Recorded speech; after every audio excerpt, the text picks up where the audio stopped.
आज के हित की लड़ाई लालगंज में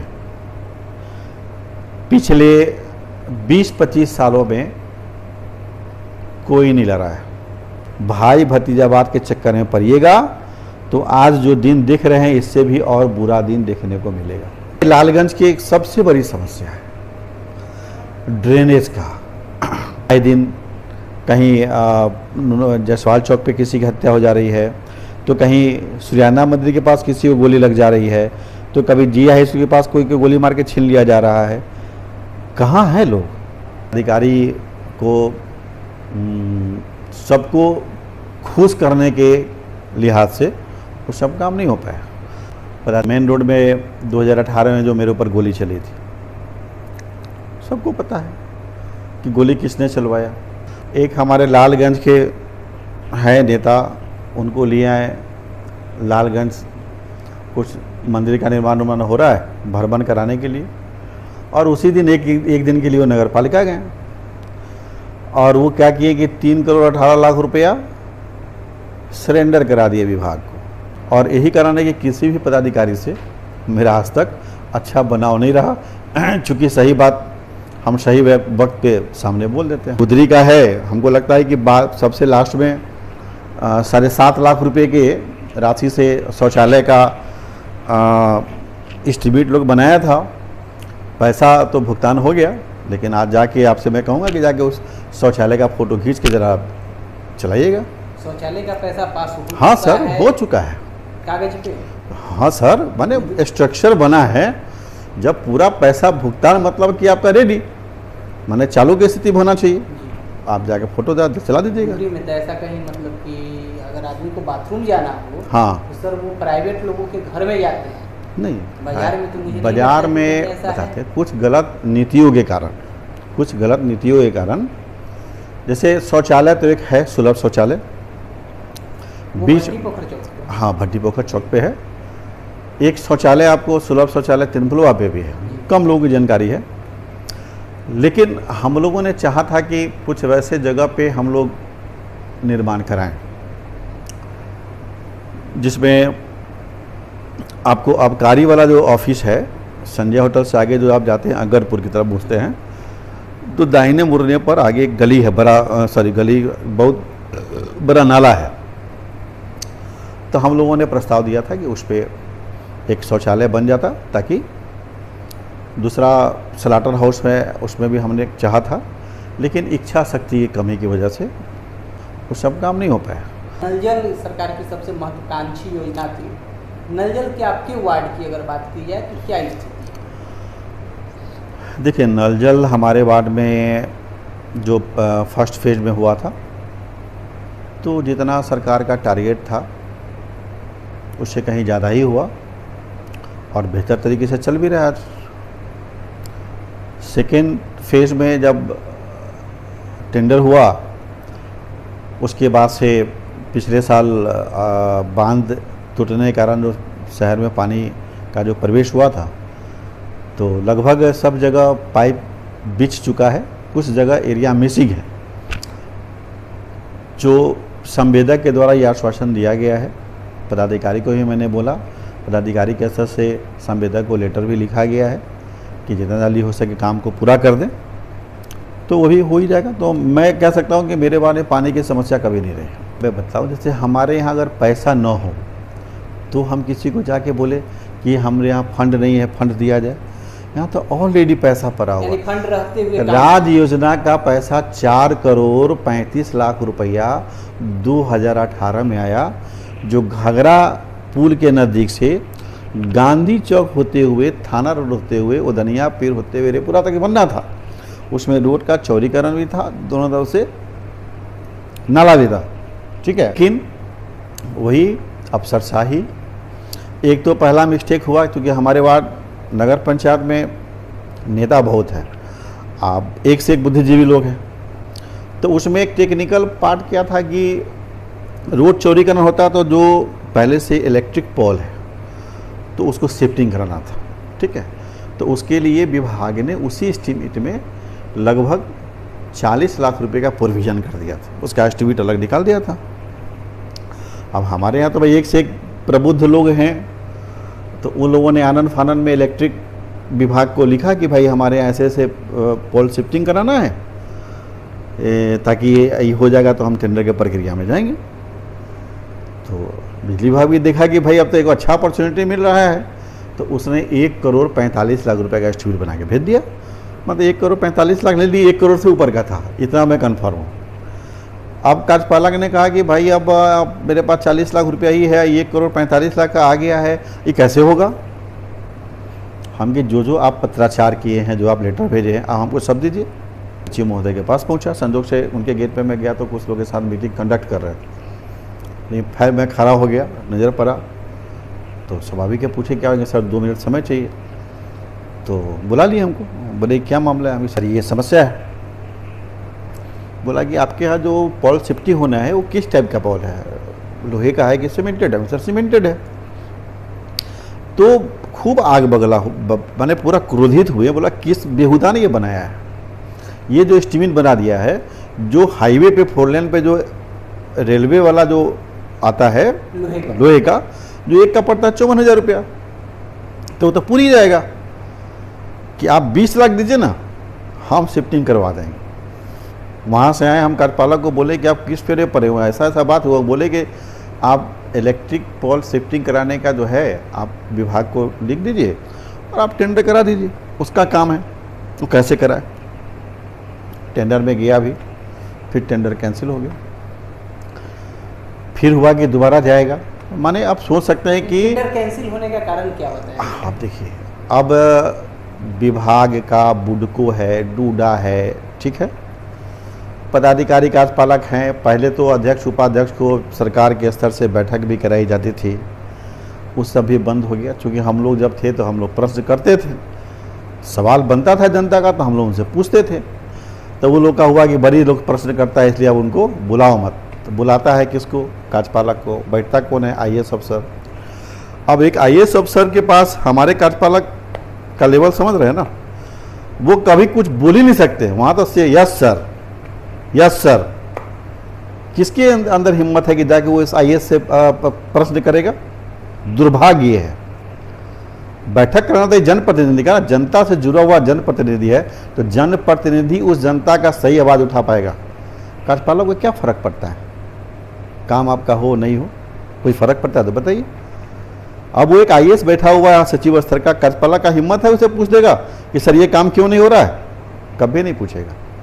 तो ये सरकार का ढुलमुल नीति, कोई इस पर आवाज़ उठाने वाला नहीं। अच्छा, एक सबसे बड़ा आरोप आप पे लगता है कि आप मुस्लिम समुदाय का पक्षधर माने जाते हैं, क्या ये कहाँ तक सही है? नहीं, तो बिल्कुल निराधार। अगर किसी ने भी लगाया है तो एक कहानी नहीं सुने हैं कि जिसको अंगूर नहीं मिला तो खट्टा है, ठीक है। हम शुरू से बोले कि मेरा पेशा राजनीति नहीं है, हम शुरू से सामाजिक सोच के रहे हैं, समाज से जुड़े रहे हैं। और कोई अगर कहता है कि मुस्लिम तुष्टीकरण का, तो ये बेवजह आरोप है मेरे ऊपर। हम सबके साथ मिलजुल के रहते हैं, हमारे लिए कोई मायने नहीं रखता है कौन हिंदू है कौन मुस्लिम है। हमारे वार्ड में जाइए, कोई अगर विकास अगर हुआ है, अगर उसमें कहीं भेदभाव दिखता है तो बताइए। देखिए, इस पर एक बात मैं ज़रूर कहूँगा कि समाज में कौन क्या कर रहा है ना, छुपा हुआ नहीं रहता। आज रियल एस्टेट का जो व्यापार है, इसको हम अब व्यापार के रूप में देखते हैं। आंशिक रूप से मैं भी इससे जुड़ा हुआ हूँ, थोड़ा बहुत मैं भी करता हूँ। लेकिन कुछ वैसे लोग हैं, कुछ जो कहते हैं कि भाई हम यहाँ के सिरमौर हैं, तो उनका वैसे ज़मीन पे जो या तो नगर पालिका की है या बिहार सरकार की है या किसी कारण से उसमें विवाद उत्पन्न किया कराया जा सकता है, वैसे ज़मीन पे वो लोग नज़र गराए हुए हैं, गराए रखते हैं, उससे लाभ भी लिए हैं। एक उदाहरण के रूप में आपको मैं बता सकता हूँ कि जो मेन रोड में 2018 में जो मेरे ऊपर गोली चली थी, सबको पता है कि गोली किसने चलवाया, क्यों चलवाया। वह धर्मशाला का ज़मीन कह के जिसने लोगों को भ्रमित किया, आज वहाँ आलीशान मॉल बन गया। क्यों बन गया भाई? जब धर्मशाला का था तो गोली आपने चलवा दिया। तो ये कौन गलत करता है कौन सही करता है समाज सब जानता है। उसमें यहाँ तक ये सुनने में आता है कि जो जिसके कब्जा में अभी वो जमीन है उसे भी बहुत कुछ कमाना पड़ा है। हाँ, तभी तो बेचारे का मॉल बना है, वो तो वही बता सकता कहीं है। इसके एवज में कहीं अलग कुछ हाँ बिल्कुल, लंबा चौड़ा लेन देन हुआ है, सबको पता है। लालगंज एक एक बच्चा जानता है। अच्छा, एक बात बताइए सर, लालगंज नगर क्षेत्र में अगर आवास योजना की बात की जाए, प्रधानमंत्री आवास योजना में बहुत सारे ऐसे गरीब गुरबे लोग हैं जो आवास योजना का उनको वर्क ऑर्डर मिला हुआ है, घर तोड़ दिए और अभी तक उनका पेमेंट नहीं मिला है, जिस कारण से वो घर नहीं बना रहे हैं, खुले छतों पर लिए हैं, उनके ऊपर छत नहीं है। तो इस पर आपका क्या राय है? जैसे हमारे यहाँ जिसको मैं कहता हूँ चमत्कारी माने चमत्कार करने वाला नेता, तो कुछ चमत्कार करने वाले लोग होते हैं ना, जिनकी वजह से जो आज दिन देखना पड़ रहा है। हालांकि पैसा आया है, लोगों को मिला भी है। विगत चूँकि ये वार्ड नगर पंचायत जब था पिछले साल, तो इसका अपग्रेड हो गया, आपको उत्क्रमित हो गया ये मार्च 2021 में। उस समय एक लेटर आया था कि 6 महीना के अंदर चुनाव करा लेना है। अगर 6 महीना के अंदर चुनाव नहीं होगा तो ये नगर पंचायत सुपरसीड हो जाएगा। तो 12 सितंबर 2021 को यह नगर पंचायत सुपरसीड हो गया और उसी पीरियड में नए कार्यपालक का ज्वाइनिंग हुआ लालगंज में, जो उनकी न रहने की वजह से भी, क्योंकि 2 महीना तक वो ट्रेनिंग में रहे, ट्रेनिंग के बाद वो आए तो लालगंज जल की विभीषिका को झेल रहा था। और इसी बीच में जब सुपरसीड हो गया तो प्रशासक बना दिया गया, एडीएम थे जितेंद्र प्रसाद शाह जी, उनको पैसा था, पर्याप्त था, अभी भी पैसा लगभग 3 करोड़ 18 लाख रुपये था।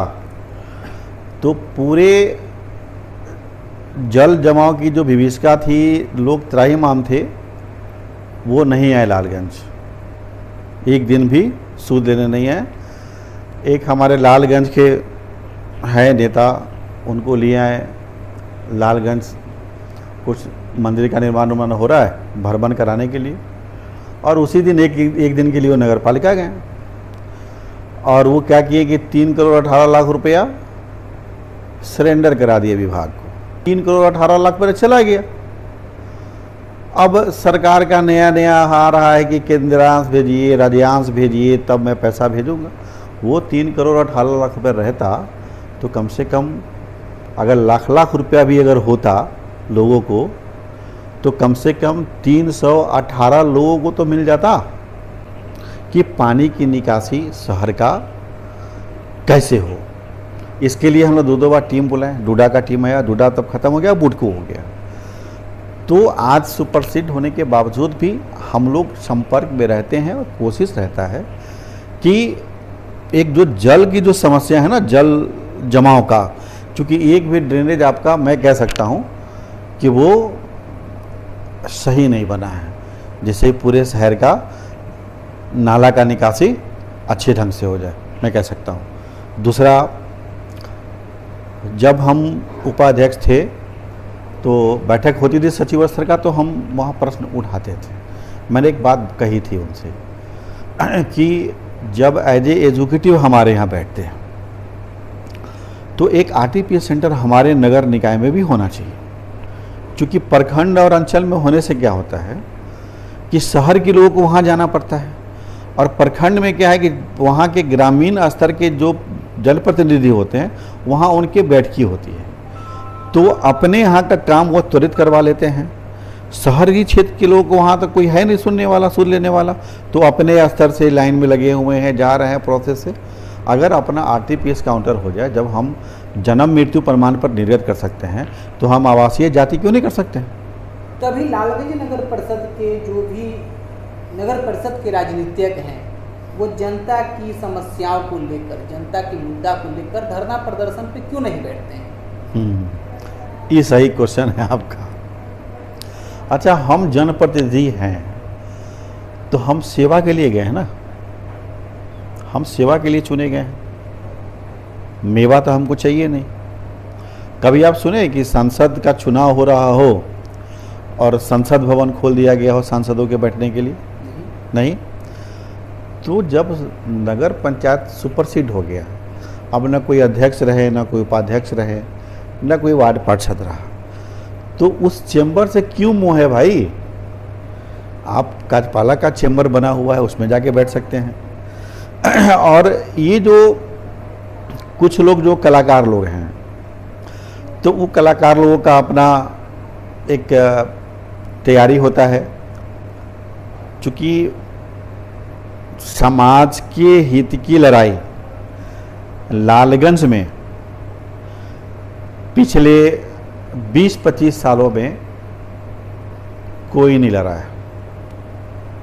आज की बात छोड़ दीजिए, 20-25 सालों के अंदर समाज के लिए आज थोड़ा अगर मैं इस चुनाव के ट्रैक से हट के अगर बात करूं, तो आज मेरा समाज किस ओर जा रहा है? आज समाज में क्या बेमनस्ता है, आपराधिक घटनाएं बढ़ गई है, चोरी बढ़ गई है। वैसे असामाजिक तत्वों का बाजार में आना जाना, उठका बैठकी शुरू हो गया है। आए दिन कहीं जसवाल चौक पे किसी की हत्या हो जा रही है, तो कहीं सुरियाना मंदिर के पास किसी को गोली लग जा रही है, तो कभी जिया हाई स्कूल के पास कोई गोली मार के छीन लिया जा रहा है। कहाँ हैं लोग? वो नेता कहाँ है जो कहता है कि हम लालगंज के लिए सोचते हैं? ठीक है, मैं कहता हूँ कि हम भी कोशिश नहीं की, लेकिन मैंने किया है कोशिश। जब लालगंज के ऊपर कुछ इस तरह का आया तो हमने आवाज़ उठाई है। हाँ, इधर कुछ जो चमत्कारिक नेता लोग हैं उनको करना चाहिए। वो लोग कहाँ छुपे रहते हैं?